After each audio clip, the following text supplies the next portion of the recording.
Penguin Random House Audio presents Dreaming in Cuban by Cristina García. Read for you by Frankie Corzo, Marisa Blake, Anthony Lee Medina, and Angel Harper. For my daughter, Pilar Garcia Brown.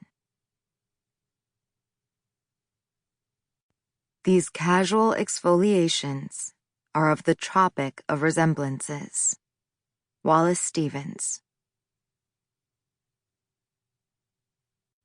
Ordinary Seductions, 1972.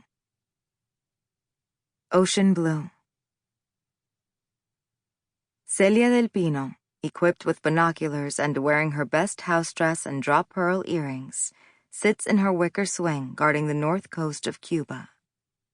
Square by square, she searches the night skies for adversaries, then scrutinizes the ocean, which is roiling with 9 straight days of unseasonable April rains.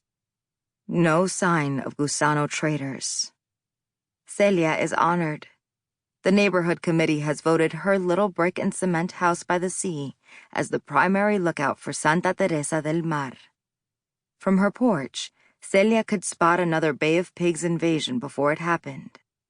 She would be feted at the palace, serenaded by a brass orchestra, seduced by El Líder himself on a red velvet divan. Celia brings the binoculars to rest in her lap and rubs her eyes with stiffened fingers. Her wattled chin trembles. Her eyes smart from the sweetness of the gardenia tree and the salt of the sea. In an hour or two, the fishermen will return, nets empty. The Yankees, rumors go, have ringed the island with nuclear poison, hoping to starve the people and incite a counter-revolution. They will drop germ bombs to wither the sugarcane fields, blacken the rivers, blind horses and pigs.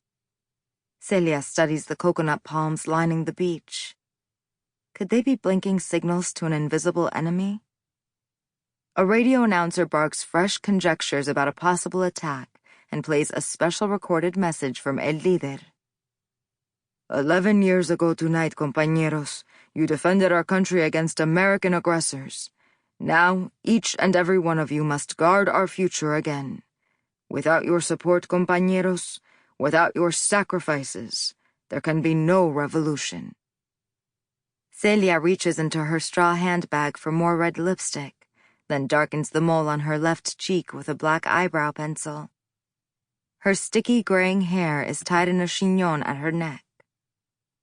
Celia played the piano once and still exercises her hands, unconsciously stretching them 2 notes beyond an octave. She wears leather pumps with her bright house dress. Her grandson appears in the doorway, his pajama top twisted off his shoulders, his eyes vacant with sleep. Celia carries Ivanito past the sofa draped with a faded mantilla, past the water-bleached walnut piano, past the dining room table pockmarked with ancient history. Only 7 chairs remain of the set. Her husband smashed one on the back of Hugo Villaverde, their former son-in-law, and could not repair it for all the splinters. She nestles her grandson beneath a frayed blanket on her bed and kisses his eyes closed. Celia returns to her post and adjusts the binoculars. The sides of her breasts ache under her arms. There are 3 fishing boats in the distance, the Niña, the Pinta, and the Santa Maria.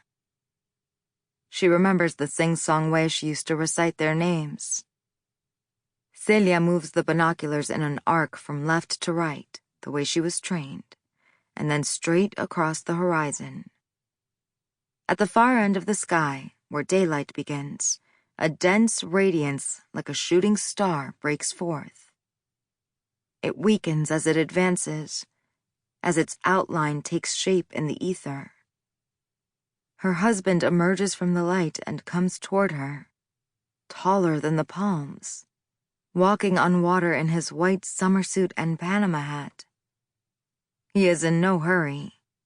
Celia half expects him to pull pink tea roses from behind his back, as he used to when he returned from his trips to distant provinces.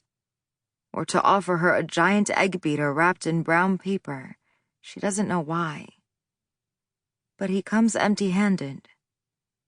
He stops at the ocean's edge, smiles almost shyly, as if he fears disturbing her, and stretches out a colossal hand.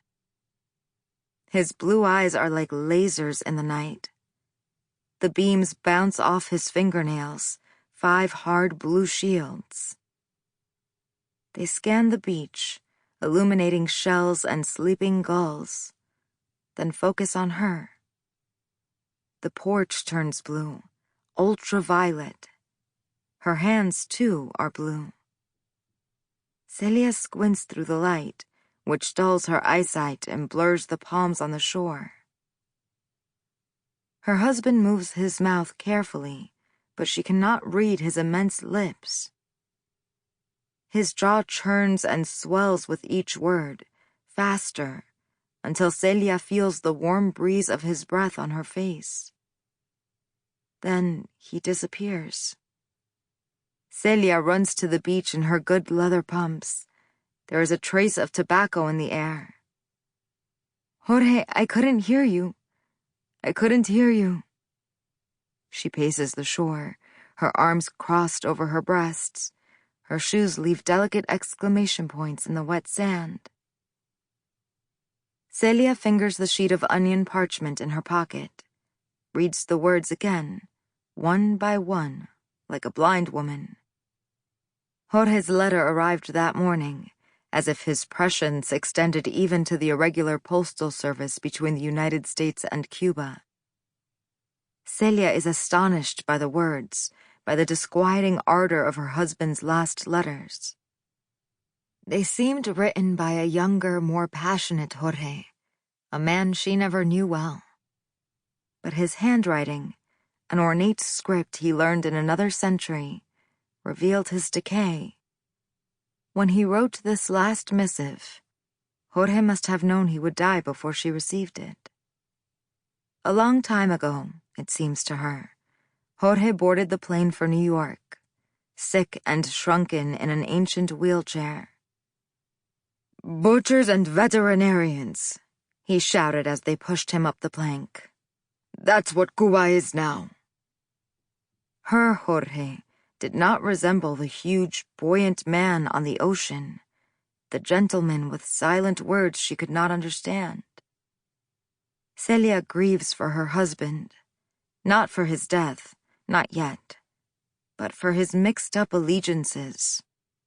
For many years before the revolution, Jorge had traveled 5 weeks out of 6, selling electric brooms and portable fans for an American firm. He'd wanted to be a model Cuban, to prove to his gringo boss that they were cut from the same cloth.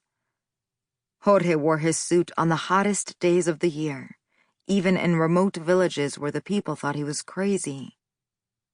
He put on his boater with its wide black band before a mirror to keep the angle shy of jaunty.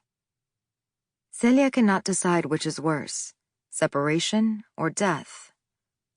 Separation is familiar, too familiar, but Celia is uncertain she can reconcile it with permanence. Who could have predicted her life? What unknown covenants led her ultimately to this beach and this hour and this solitude? She considers the vagaries of sports, the happenstance of El Líder, a star pitcher in his youth, narrowly missing a baseball career in America. His wicked curveball attracted the Major League scouts, and the Washington Senators were interested in signing him, but changed their minds. Frustrated, El Líder went home, rested his pitching arm, and started a revolution in the mountains. Because of this, Celia thinks, her husband will be buried in stiff, foreign earth. Because of this, their children and their grandchildren are nomads. Pilar, her first grandchild, writes to her from Brooklyn in a Spanish that is no longer hers. She speaks the hard-edged lexicon of bygone tourists, itchy to throw dice on green felt or asphalt. Pilar's eyes, Celia fears, I'm no longer used to the compacted... Sample complete. Ready to continue?